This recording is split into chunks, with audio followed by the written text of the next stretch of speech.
प्यारे बच्चों नमस्कार। आज हम आपको गुणोत्तर श्रेणी के विषय में बताएंगे। इसे ज्योमेट्रिक प्रोग्रेशन कहते हैं। जैसे मैंने एक श्रेणी लिखी है 3, 6, 12, 24। ये जो श्रेणी है इसमें क्या हो रहा है, देखो 3 में यदि मैं 2 से गुणा कर दूं तो क्या आएगा 6। अब 6 में मैं 2 से गुणा कर देता हूं तो 12 आता है, और 12 में 2 से गुणा करके क्या आएगा 24। इस प्रकार हम देख रहे हैं कि प्रत्येक पद में 2 से गुणा करके उससे अगला पद प्राप्त हो जाता है। तो इसी प्रकार की श्रेणी को हम क्या कहते हैं, गुणोत्तर श्रेणी कहते हैं। और ये जो 2 है ये क्या होता है, इनका सार्व अनुपात। दूसरी श्रेणी लिखते हैं कोई, जैसे मैं लिख देता हूँ 2, 4, 8, 16, 32। इसमें हम देखते हैं कि 2 में यदि मैं 2 से गुणा कर दूं तो 4 आता है। 4 में फिर 2 से मल्टीप्लाई कर दी मैंने, ये 8 आ गया। 8 में 2 की गुणा करके 16, 16 में 2 की गुणा करके 32। और इसी प्रकार ये क्रम चलता रहेगा। और ये 2 क्या हो जाएगा यहाँ पे, सार्व अनुपात। ये एक श्रेणी दी हुई है हमें यहाँ, इसे देख लेते हैं। 3 में यदि मैं 2 का गुणा कर दूं तो कितना आएगा 6, और 6 में 2 का गुणा करके 12, 12 में 2 का गुणा करके 24, 24 में 2 का गुणा करके 48। इस प्रकार ये हमारी श्रेणी कौन सी होगी, गुणोत्तर श्रेणी। इसे शॉर्ट में हम गुणोत्तर श्रेणी भी लिख देते हैं, या फिर जीपी। अब हम बात करते हैं, जैसे हमसे 5वां पद पूछ लिया, 10वां पद पूछ लिया तो वो हम लिखकर बता सकते हैं। परंतु यदि 100वां पद पूछ लिया या 500वां पद पूछ लिया, उसे हमें लिखकर बताना संभव नहीं है। उसके लिए हम एक फॉर्मूले का प्रयोग करते हैं। जैसे गुणोत्तर श्रेणी का हमें nवां पद बताना है तो उसे हम tn से दर्शाते हैं, और हमारा फॉर्मूला होता है a r की घात n-1। यहाँ पर जो a है ये होता है हमारा प्रथम पद, और जो r है ये होता है सार्व अनुपात, और nवां पद हमें ज्ञात करना होता है। तो इसी सूत्र का प्रयोग हम करेंगे। इससे संबंधित हम कुछ प्रश्न हल कर लेते हैं। जैसे हमारा प्रश्न 1 है, 1, 4, 16, 64 का 6वां पद हमें बताना है। तो हमारे पास में फॉर्मूला है tn बराबर a r की घात n-1। यहाँ पे हमारा a क्या है, a हमें दिया है 1 प्रथम पद, और हमें बताना है छठा पद यानी कि n बराबर है 6। अब हमें r का मान और चाहिए इसमें, तो r का मान कैसे निकालते हैं, हम दूसरे पद को पहले पद से भाग दे देते हैं, यानी कि 4/1, और r का मान हमारा क्या आ गया 4 आ गया। तो इस प्रकार हम t6 की वैल्यू निकाल लेते हैं। t6 बराबर होगा a r की घात n-1, a का मान रख देते हैं 1, r का मान है हमारा 4, और इसकी घात क्या लिख देंगे n का मान है 6, तो n-1 हो जाएगा 6-1। इस प्रकार 1 गुणा 4 की घात 5, इसका मान आ जाएगा 1024। इसकी गुणा करके देख लेना आप। इससे अगला प्रश्न हल कर लेते हैं। प्रश्न नंबर 2 है 0.3, 0.06, 0.012। ये एक हमें श्रेणी दी हुई है और इसका छठा पद हमें बताना है। तो यहाँ पर हम लिख लेते हैं प्रथम पद कितना होगा हमारा 0.3, और n बराबर क्या दिया है हमें 6, r का मान हमें ज्ञात करना है। तो हम क्या करते हैं, दूसरे पद को पहले पद से डिवाइड कर देते हैं। तो 0.06 और बटे 0.3, नीचे एक अंक के बाद दशमलव है, ऊपर 2 अंकों के बाद दशमलव है। दशमलव के बाद के अंक समान कर लेते हैं, और फिर हम अपने दशमलव को रिमूव कर देते हैं यहाँ से। तो 6/30 हो गया, 6 से डिवाइड कर लेंगे तो क्या आ जाएगा 6×5, 1/5 आ जाएगा। ये हमारे r का मान है। अब हमें छठा पद बताना है, तो क्या फॉर्मूला है हमारे पास में, tn बराबर a r की घात n-1। इन सभी की वैल्यू रख देते हैं। ये हो जाएगा t6, a का मान है हमारा 0.3 गुणा r का मान है 1/5, इसकी घात हो जाएगी n-1, n का मान है 6-1, तो ये आ जाएगा हमारा 0.3 और गुणा 1/5 की घात 5। इसे थोड़ा सॉल्व कर लेते हैं। 0.3 को क्या लिख सकते हैं हम, 3/10 और गुणा 5 की घात 5 आ जाएगा। 1 की घात 5 करेंगे तो 1 ही रहेगा। इसे सोल्व कर कर क्या आएगा, 3/10 और 5 की घात 5 की वैल्यू क्या आ जाएगी, 3125। इसकी गुणा करके देख लेंगे आप, तो इसका आंसर आ जाएगा हमारा 3/31,250। इससे अगला प्रश्न देख लेते हैं। प्रश्न 3 है, उस गुणोत्तर श्रेणी को ज्ञात कीजिए जिसका तीसरा पद दिया है 40 और छठा पद है 320।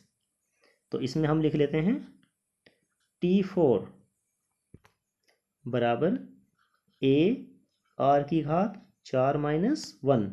यहाँ पर a हमारा प्रथम पद है और r सार्वनुपात। प्रश्न 3 है, उस गुणोत्तर श्रेणी को ज्ञात करो जिसका तीसरा पद 40, छठा पद 320 है।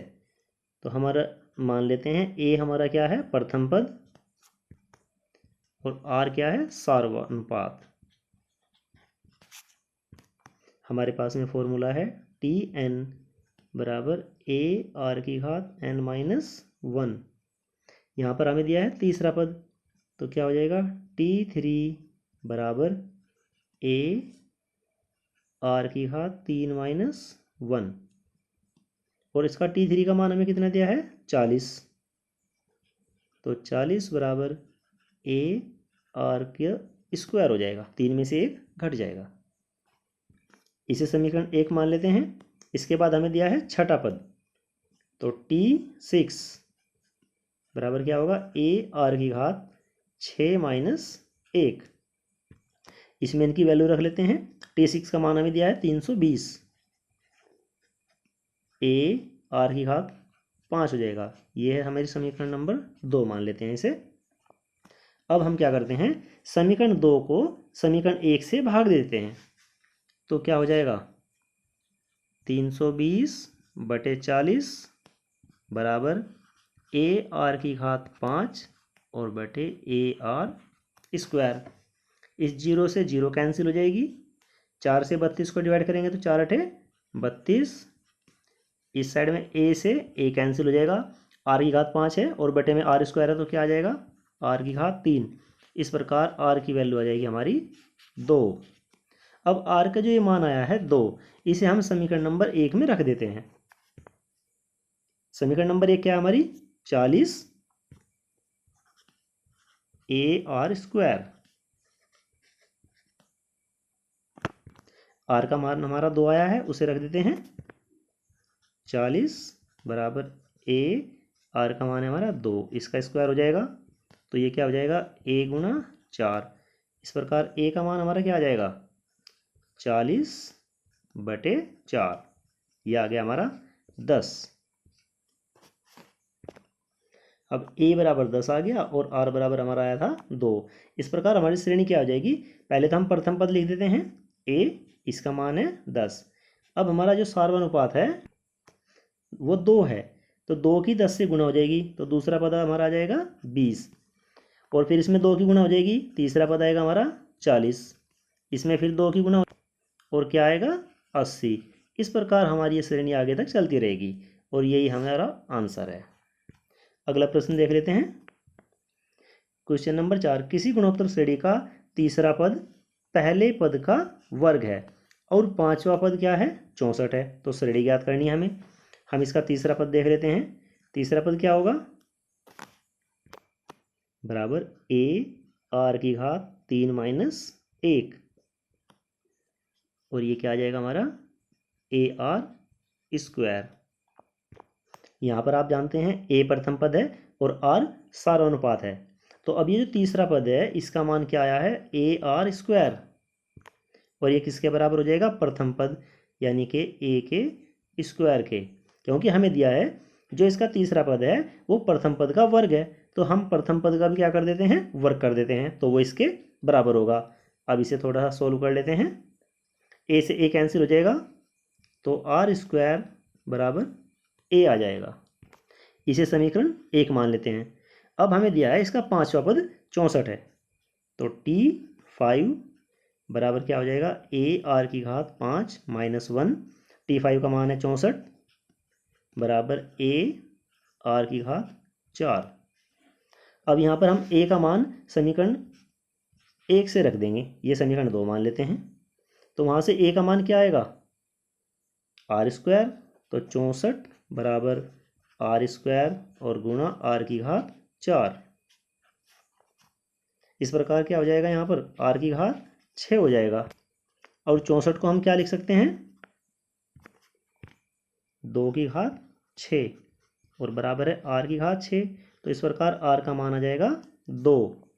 अब ये जो इसका आर का मान आया है, इसे हम समीकरण रख देते हैं।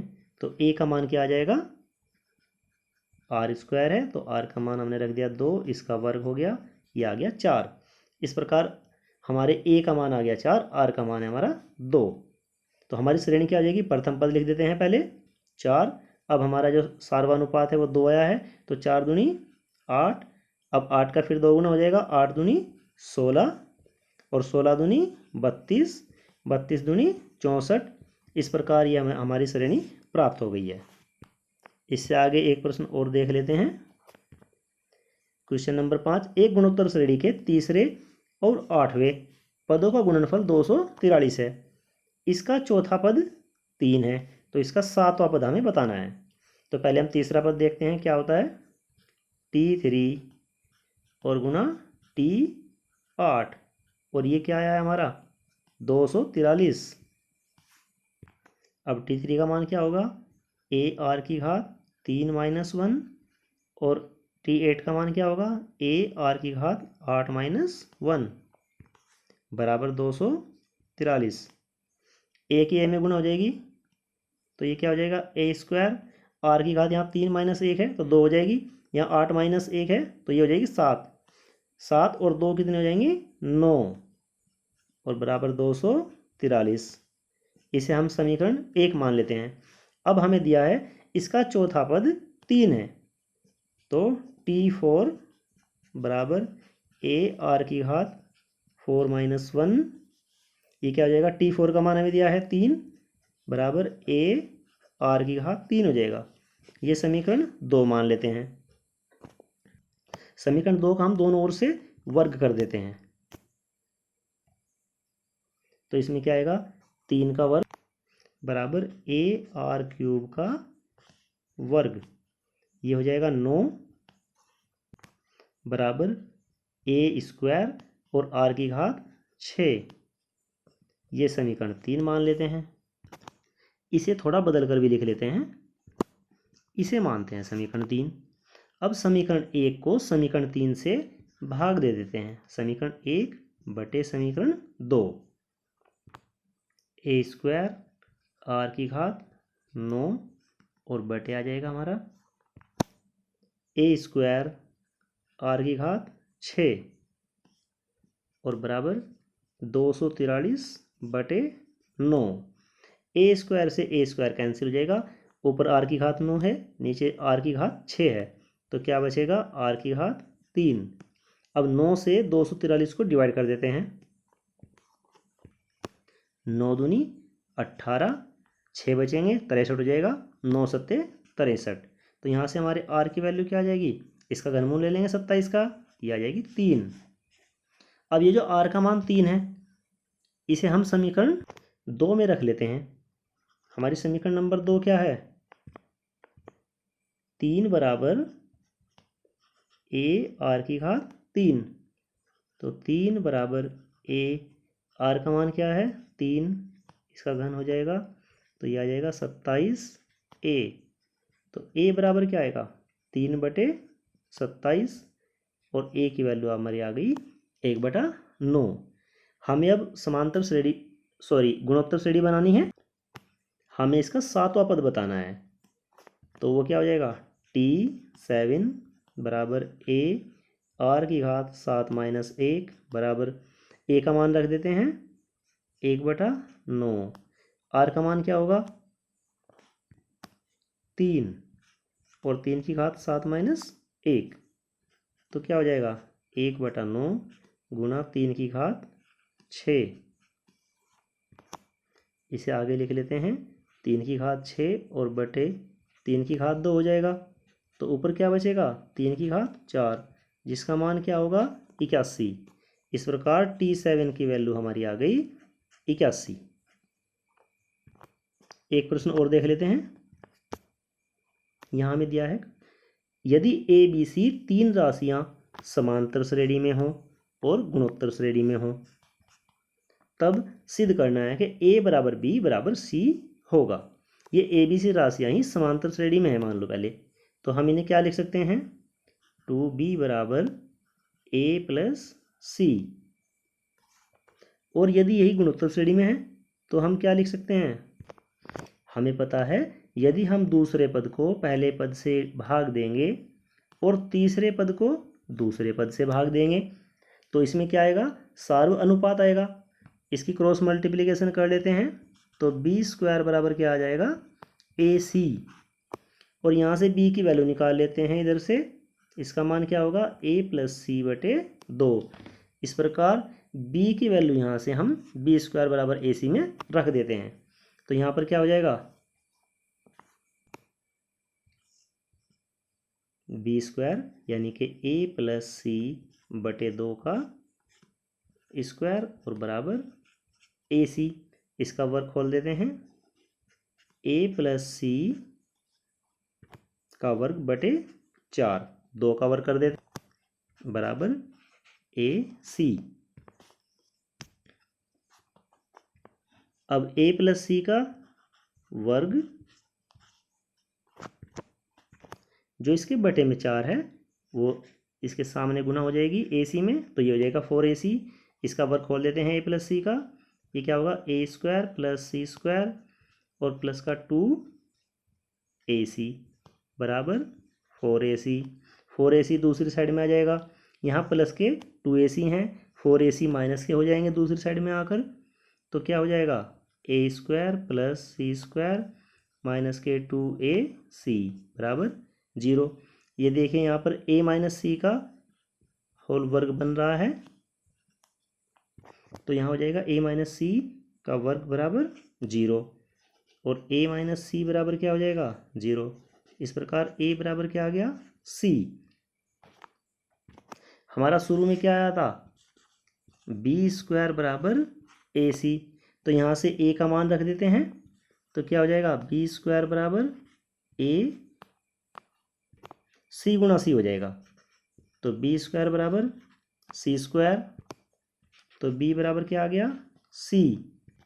अब देखिए a बराबर c और b बराबर c, तो इससे क्या आ जाएगा a बराबर b बराबर c। यही हमें सिद्ध करना था। आज इस वीडियो में इतना ही। इसके कुछ और प्रश्न लेकर अगली वीडियो में आपके सामने हाजिर होंगे। तब तक के लिए धन्यवाद।